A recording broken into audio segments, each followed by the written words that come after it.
سارے نبیوں کی سنت ہے جسے نکاح کہتے ہیں۔ اور ایک خاص بات نکاح کے بارے میں آپ کو بتا دیں کہ اگر کوئی بندہ اس نیت سے نکاح کرے، نمبر 1 کہ یہ میرے آقا علیہ السلام کی سنت ہے، نمبر 2 نکاح کرنا اس لیے میں چاہتا ہوں کہ میں پاک دامن رہوں، یعنی بدکاری کی طرف میں نہ جاؤں، نمبر 3 اس لیے نکاح کرنا چاہتا ہوں کہ حضور کی امت میں اضافے کا سبب بنوں، تو اس کی برکت کیا ملے گی؟ جب تک اس کا نکاح باقی رہے گا، وہ سو رہا ہو، کھا رہا ہو، بیٹھا ہو، چل رہا ہو، ہر وقت فرشتوں کا قلم چلتا رہے گا اور فرشتے اس کے لیے ہمیشہ نیکی لکھتے رہیں گے۔ سبحان اللہ، سبحان اللہ۔ ہر وقت نیکی کا سلسلہ چلتا رہے گا۔ کیوں؟ کیونکہ جو عبادت جب تک جاری رہتی ہے اس کا ثواب اس وقت تک لکھا جاتا رہتا ہے۔ مثال کے طور پر میں ابھی سویا ہوا تھا، قیام گاہ پر اٹھا، وضو کیا، وضو کرنے کے بعد اب جب تک انشاءاللہ میرا وضو باقی رہے گا، جب تک وضو باقی ہے فرشتے نیکیاں لکھتے رہیں گے، کیونکہ حضور کی حدیث ہے جب وضو کرنے والا وضو کرتا ہے جب تک اس کا وضو باقی رہے گا فرشتے نیکی لکھتے رہیں گے۔ مثال کے طور پہ اگر 8 گھنٹے تک بھی میرا وضو باقی رہا تو 8 گھنٹے تک انشاءاللہ نیکی لکھتی جاتی رہے گی۔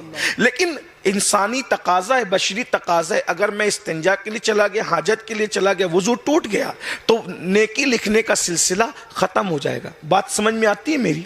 صحیح ہے۔ پھر میں نے اٹھنے کے بعد نماز پڑھی عشاء کی، تو نماز شروع کی، جب سے نماز شروع کی ثواب لکھا گیا، جیسے سلام پھیرا نماز کا ثواب لکھنا بند ہو گیا۔ یہی بات ہے۔ کوئی حج کو جا رہا ہے، حج کو جانے کے لیے گھر سے نکلا اور جب تک کہ حج پہ رہے گا لوٹ کر نہیں آتا اس کے لیے ثواب لکھا جاتا رہے گا۔ یعنی جب سے آپ عبادت شروع کریں تب سے ثواب لکھا جاتا ہے، اور جب تک عبادت میں رہیں تب تک ثواب لکھا جاتا رہے گا۔ تو نکاح بھی تو عبادت ہے، اس کی شروعات ہوتی ہے میں نے قبول کیا، اور جب تک میاں بیوی ایک دوسرے کے نکاح میں رہیں گے اس وقت تک ان کا ثواب لکھا جاتا رہے گا۔ کتنا ثواب ہے کوئی اندازہ کر سکتا ہے؟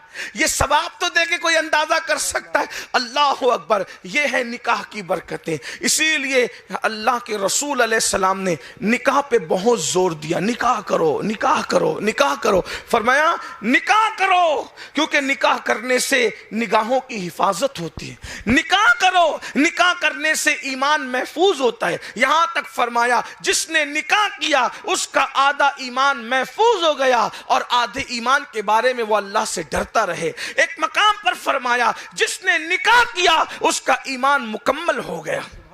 بلکہ نکاح کے بارے میں ایک بات یاد آئی ابھی وہ آپ کو سناؤں۔ ہمارے بہت بڑے بزرگ ہیں، سلسلے قادریہ کے بزرگوں میں ایک بہت بڑے بزرگ ہیں، حضرت سیدی مرشدی سرکار معروف کرخی رضی اللہ تعالیٰ۔ معروف کرخی کا نام سنا ہے؟ یہ معروف کرخی وہ ہے جن کے بارے میں حضور غوث پاک فرمایا کرتے تھے کہ مجھے میرے بزرگوں میں سب سے زیادہ فیض اگر کسی کے مزار سے ملا ہے تو وہ سیدنا معروف کرخی کے مزار سے ملا ہے۔ ہمارے بزرگوں نے اپنی کتابوں میں لکھا ہے کہ معروف کرخی کے مزار پہ جا کر جو بھی دعا کی جاتی ہے اللہ تعالیٰ اس دعا کو رد نہیں کرتا بلکہ قبول فرما لیتا ہے۔ سرکار غوث پاک وہاں جا کر کے چلا کیا کرتے تھے معروف کرخی کے مزار پر، امام غزالی جیسے لوگ وہاں جا کر چلا کرتے تھے۔ سرکار معروف کرخی کے مزار پہ حضرت معروف کرخی کا ذکر آ گیا ہے تو مجھے ان کی زندگی کا ایک واقعہ بھی یاد آ گیا ہے۔ یہ معروف کرخی کس طرح معروف کرخی بنے؟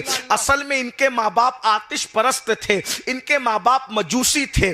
4 سال کی ان کی عمر تھی، 4 سال کی عمر کے اندر انہوں نے اپنے استاد سے کچھ سوال کیا خدا کے متعلق، اس لیے کہ وہ آگ کو خدا مانتے تھے۔ دیکھیں میں کسی کے مذہب پر اب اس وقت تو کوئی کرٹیسائز نہیں کر رہا ہوں،